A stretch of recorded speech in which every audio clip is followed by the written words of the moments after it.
आणि तुमच्या आमच्यासाठी महत्त्वाची बातमी, मुंबईवरनं कोकणात जात असाल तर तुमचा खर्च वाढणार आहे। कारण कोकणात जाताना आता मुंबईकरांना खारपाडा टोल प्लाझावर टोल भरूनच पुढे जावं लागेल। त्यामुळे कोकणच्या प्रवासात आणखी एक टोल वाढलाय। खारपाडा ते कासू या दरम्यानच्या 42 किलोमीटर लांबीच्या महामार्गासाठी ही टोल वसुली केली जाते। मुंबई गोवा राष्ट्रीय महामार्गाचं चौपदरीकरणाचं काम अजून पूर्ण झालं नाहीये।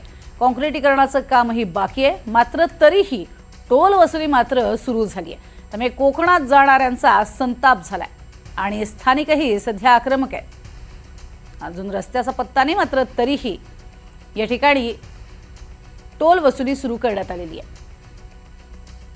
आणि या संदर्भात सामाजिक कार्यकर्ते संतोष ठाकूर यांनी काय म्हटलंय पाहूयात।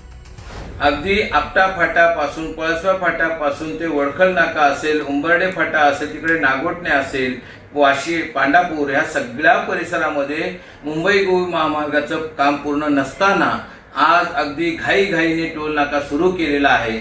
याचा अर्थ असा आहे की कोकणवासियांना हे जे काय मुंबई गोवा किंवा सध्याचं सरकार आहे ते गृहीत धरत आहे।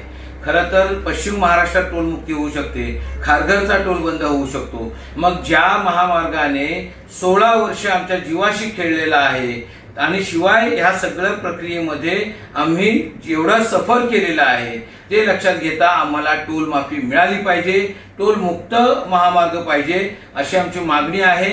आणि म्हणून आज टोल नाक्याला आम्ही विरोध केलेला आहे। शिवाय एका ट्रिपचे इथल्या लोकल लोकांना सुद्धा विश्वासात नाही घेतलं, त्यांना सुद्धा 95 रुपये एका फेरीचे लगेचच आपोआप कट होतात। म्हणजे ह्या सरकारच्या बापाची मिरज आहे काही।